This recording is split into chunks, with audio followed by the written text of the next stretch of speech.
My dear Dr.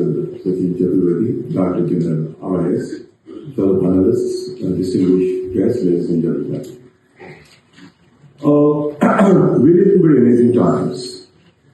We are a witness to a very momentous moment in history where we are at crossroads.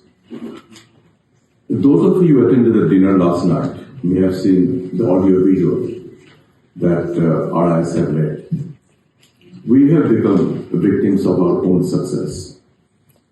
Let me ask you, in your opinion, which individual or entity has the single most impact in our lifestyle? Anybody? Mother? Okay. Peers.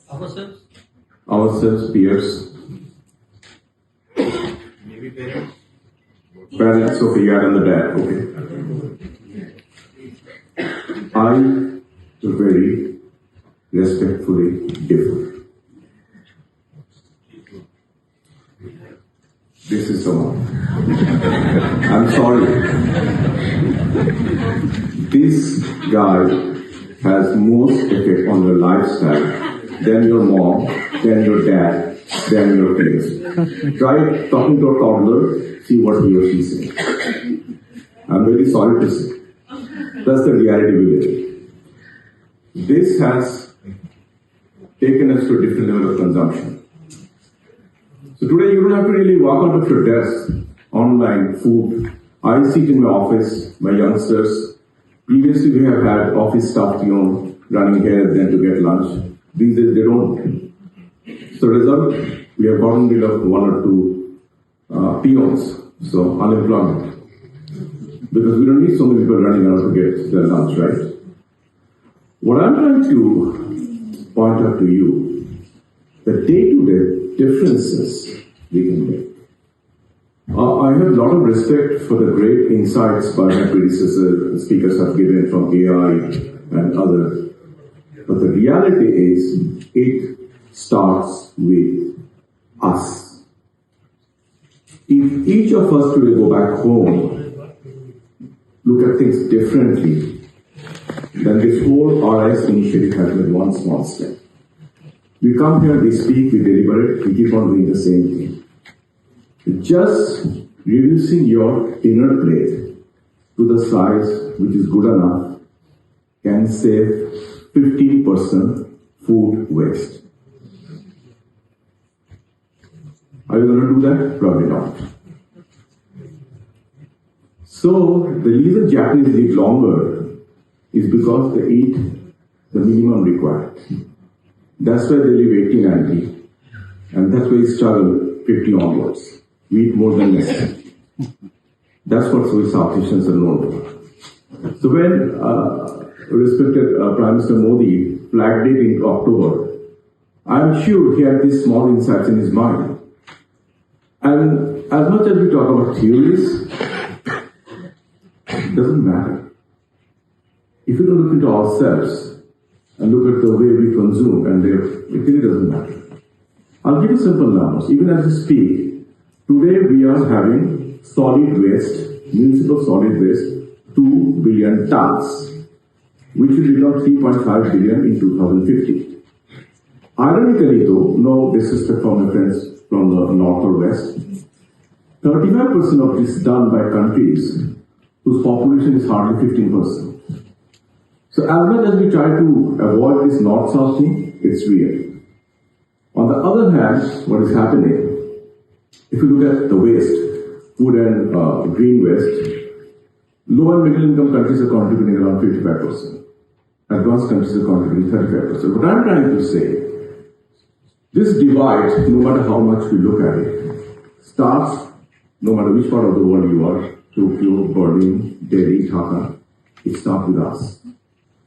And that is something I hope this RIS mission, joined by UN or some other body, really takes it forward. Because, two simple examples. Research has shown when you use water instead of toilet paper, that's more hygienic. And if the world has stopped using toilet papers, imagine how many trees would have been saved? 27,000 trees every day are being chopped off for our toilet papers. 27,000 trees. How many trees do we plant every day? These are very stark numbers which should make us real. So whether you change your dinner table or dinner plate, or you start and these are very culturally sensitive issues, social issues. So when you say there's a global framework, it won't be that easy. Each country, nation has its own set of code of conduct. We can't just walk in and tell someone this is the way we do it, so you should do it as well. So it will be a challenge to find some uniform code of conduct. But good thing is, whether it's RIS or India G20 leadership, somewhat small start has started. We have a long way to go. Now, some countries are doing a lot of great work, like Rwanda, say, for example. I was very pleasantly surprised to see their Vision 2050, which blends in sustainability, inclusivity. Look at Costa Rica, what they're doing. If you are a landowner and you are managing your land in an eco-friendly way, the government refunds your investment. So a lot of interesting things are happening now. Look at Bhutan, Bhutan for life.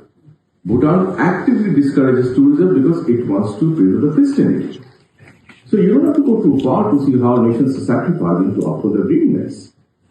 Similarly, in the north also, Germany, Sweden, Norway, they are not remarkable work. So it's not a question of south versus north, east versus west. The crisis we face is very universal. And each of us has a role to play. So when India started this life thing 1 year back, I strongly believe essence are very good, but as it always happens, how to take it forward. So, as a business school professor, I get very restless when nothing gets done. I mean, we can talk about theories, we can talk about analysis, end of the day, did we make any change? Now, we are having the same debate in 2030 and nothing has changed. We are eating the same dinner plate, we are doing the same waste. We have to go through this introspection. Technology can be a game changer, depending on how you use it. So we have AI, we have 3D printing, we have IoT, enormous. I mean, never ever in the history of human civilization we have used so many tools. It would be rather sad if we just use these tools for our own personal gratification and cannot go beyond our own selfish needs to see what it can do to humanity. The sad thing technology has done, it has made us very self-centered. Today's kids are more upset how many likes they have gotten on a brownie or cake they have put, and without being least bothered, how do they relate to their life? So it's a whole ecosystem we're talking about. So we cannot talk in isolation of the family, the community, the society, the nation. It's one big game. It starts with small steps, but we must not lose sight of the big picture. We frequently have this tendency to get very quickly carried away in numbers and technicalities and lose sight of the big picture. Big picture is we are making our own planet crumble to its feet. Last week, one of the biggest icebergs started moving from Atlantic, meaning temperatures are really showing up. And you must have heard yesterday that forget about 1.5, we're heading toward 2.7. So 1.5 is out of the window the way we're leading our lives. And if you look at COP28, COP27, completely overwhelmed by fossil fuel lobbyists. So we are fighting a losing game. Let's get real. That's the reality we are faced with. So best thing in my humble opinion, let's start with ourselves. Whether it's life or India or RIS, that's not significant, but it's significant our own responsibility. Now, a couple of quick points. How much time do we have? One is environmental stewardship. Each individual nation has a responsibility. I mean, for example, India in certain cases has done a good job. It is one of the leaders in renewable energy capacity. Currently, if I'm not wrong, they're fourth in wind power, probably fifth in solar power generation. And also Gujarat, from where Prime Minister Modi himself comes, has done a lot of remarkable job in having solar panels in canals, having water reservoirs to tackle drought. So there's a lot of good examples. Then comes the economic viability. Money talks, let's face it. No Elon Musk or anybody is going to do anything unless you make them understand you're not losing money. That's the reality.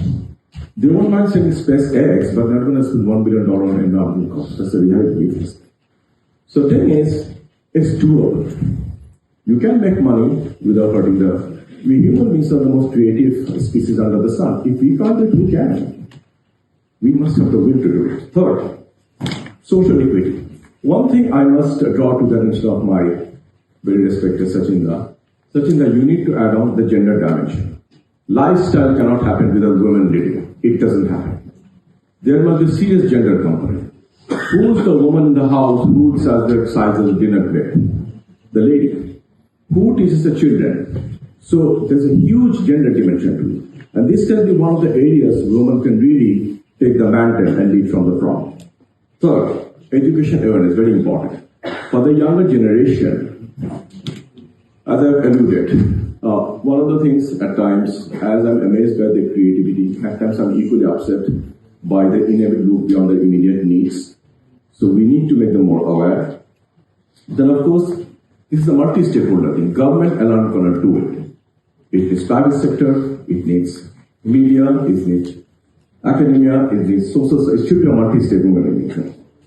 Then comes the regulatory part. The regulatory part is always a little tricky because we cannot go to a country and tell them how they should have their own code of conduct. What we can try to do is give them some achievable goals and leave it to them how they want to achieve it.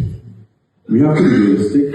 If the question is it possible to have a universal ethical regulatory framework? Very unlikely, very difficult. The UN can have some minimum norms, rest each country has to follow its part. Technology, as I said, is a big game changer. Then of course there has to be a lot of transparency in what we do. This is not rocket science.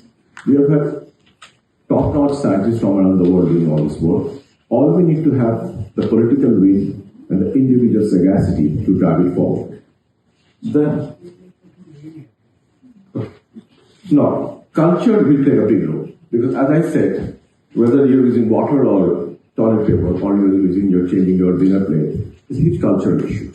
The question is, we have to be respectful to each nation's cultural sensitivity, but we also should not shy away to drive forward the responsibility each of us has as individual society. So we can go on and on, but because of time constraint, I will just give you some food for thoughts in you. So I hope these few remarks will hopefully give you some time to pause and ponder.